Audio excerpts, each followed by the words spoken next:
साथियों, हेलो दोस्तों, हेलो मेरी प्यारी सिस्टर। आज के इस वीडियो के माध्यम से आपके लिए बहुत बढ़िया अपडेट, एक खुशखबरी लेकर के आपके सामने आया हूं। ये नोटिस वैसे तो थोड़ा सा ओल्ड हो गया, बताने में थोड़ा सा विलम्ब हो चुका हूं, लेकिन आपके लिए बहुत ही ज़्यादा इम्पोर्टेंट है, इसलिए इसके रिगार्डिंग मैं आपको हर एक अपडेट बता रहा हूं और बड़ी खुशखबरी आप लोगों के लिए बता रहा हूं।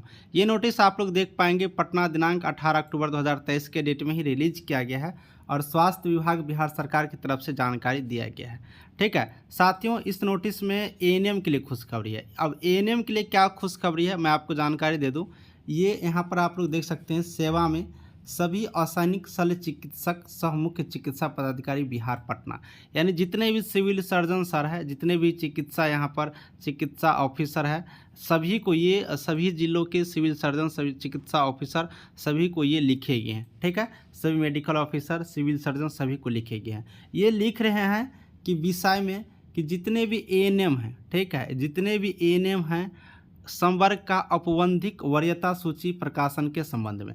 अब ये जो वरीयता सूची प्रकाशन के संबंध में यहाँ पर बताए गए हैं, जितने भी एएनएम यहाँ पर बिहार में कार्यरत हैं, उन सभी एएनएम का वरीयता सूची प्रकाशन के संबंध में। अब ये वरीयता सूची क्या है? वरीयता सूची कहने का मतलब ये हुआ कि जितने भी बिहार में एएनएम कार्य कर रही है, ठीक है, जितने भी बिहार में एएनएम कार्य कर रही है, उन सभी एएनएम में कौन बड़े हैं, मतलब कौन बड़े हैं और कौन छोटे हैं, यानी कि कौन यहाँ पर सीनियर है, कौन जूनियर है। जैसे मान लो कोई यहाँ पर 2000 ईस्वी में ज्वाइनिंग किए होंगे, कोई मान लो 2005 ईस्वी में ज्वाइनिंग किए होंगे, कोई यहाँ पर मान लो कि 1988 में ही ज्वाइनिंग कर लिए, कोई 1990 में ज्वाइनिंग किए होंगे, है ना, अलग अलग ईस्वी में ज्वाइनिंग किए होंगे, कोई यहाँ पर 2010 में ज्वाइनिंग किए हैं, तो सबके अलग अलग यहाँ पर डेट होंगे। तो यहाँ पर वरीयता कि सबसे सीनियर कौन है, उसके जूनियर, उसके जूनियर, उसके जूनियर, उसके जूनियर, यानी कि एक वरीयता सिस्टम में सीनियर से लेकर जूनियर के क्रम में यहाँ पर एक सूची यहाँ पर मांगा गया है। अब ये सूची किस लिए मांगा गया है कि बिहार सरकार यहाँ पर प्रमोशन की बात कर रहे हैं, पदोन्नति पद सोपन के लिए। यहाँ पर बिहार सरकार जो नया नियमावली बनाए 13 अक्टूबर 2023 में, उसमें कहा कि हम आपको प्रमोशन देंगे। अब ये प्रमोशन अब देना है। दूसरी बात, यहाँ पर बिहार सरकार एक नया नियमावली भी बनाए है, 2023 नियमावली। इस नोटिस को आप लोग देखे होंगे। इसी 2023 नियमावली के अंतर्गत बीटीएससी यहाँ पर परीक्षा ले रही है, जो 2023 में यहाँ पर आप लोग को सबको मालूम होंगे। तो इसी नियमावली में ये भी कहा गया कि अब जिला स्तरीय पद को खत्म करके राज्य स्तरीय पद लिया गया, जिसमें प्रमोशन भी होगा। प्रमोशन कैसे कैसे होगा वो भी चीज़ है।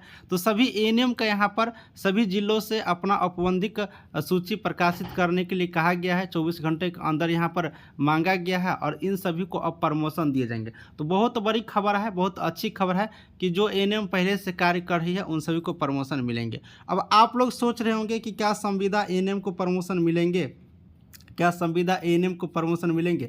जी नहीं। देखिए, प्रमोशन ये जो मिलेंगे वो जहाँ तक मुझे जानकारी है, सिर्फ जो परमानेंट एएनएम है, ठीक है, जो परमानेंट एएनएम है, सिर्फ उन्हीं एएनएम को यहाँ पर प्रमोशन मिलेंगे। ठीक है, ये चीज़ मुझे, मेरे जानकारी के अकॉर्डिंग ये चीज़ मैं आपको बता दिया हूँ, क्योंकि नियमावली में तो कहीं संविदा का बात किया ही नहीं है, इसीलिए मैं बता रहा हूँ।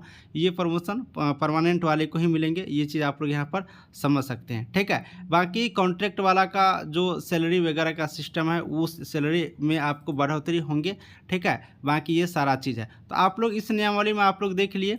अब क्या कुछ किनको प्रमोशन देंगे, वो वरीयता सूची मंगाने के बाद गवर्नमेंट अपना विचार करके उनके सैलरी के अकॉर्डिंग, उनके कार्य को देखते हुए, सारा चीज़ को देखते हुए यहाँ पर प्रमोशन दिए जाएंगे। इसी के बारे में ये पूरी यहाँ पर नोटिफिकेशन लिखा गया है। ठीक है, ये यहाँ पर एप्लीकेशन लेटर यहाँ पर जारी किए गए। तो ये सारा चीज़ है, तो ये बहुत अच्छी खबर है। तो साथियों, आप लोग बिल्कुल रूप से खुशखबरी है जो पहले से वर्क कर रही हो। ठीक है, दूसरी बात, अगर आप लोग बीटीएससी एएनएम की तैयारी कर रही हो और चाहते हो कि टाइम नहीं है, तो आप लोग यहाँ पर नोट्स ले सकती हो। ठीक है, आप लोग को स्क्रीन पर नंबर दिख रहा होगा, उस स्क्रीन पर नंबर पे कॉल करके मैसेज करके आप लोग व्हाट्सएप पर मैसेज करिएगा। व्हाट्सएप पर कॉल करने की कोई ज़रूरत नहीं है। ठीक है, व्हाट्सएप पर मैसेज करके अपना पीडीएफ मंगा करके घर पे बैठ के पढ़िए। आपके एग्ज़ाम होंगे, एग्ज़ाम की सारा कुछ तैयारियां चल रही है, जैसे कि आप लोग को मालूम भी होंगे, नोटिस जारी किए हैं बीटीएससी। तो पढ़ाई करिए अच्छी तरीके से। बाकी जो कुछ भी जैसे भी होगा, हम आपको नोटिस जैसे आएंगे मैं आपको नेक्स्ट वीडियो के माध्यम से जानकारी देता रहूँगा।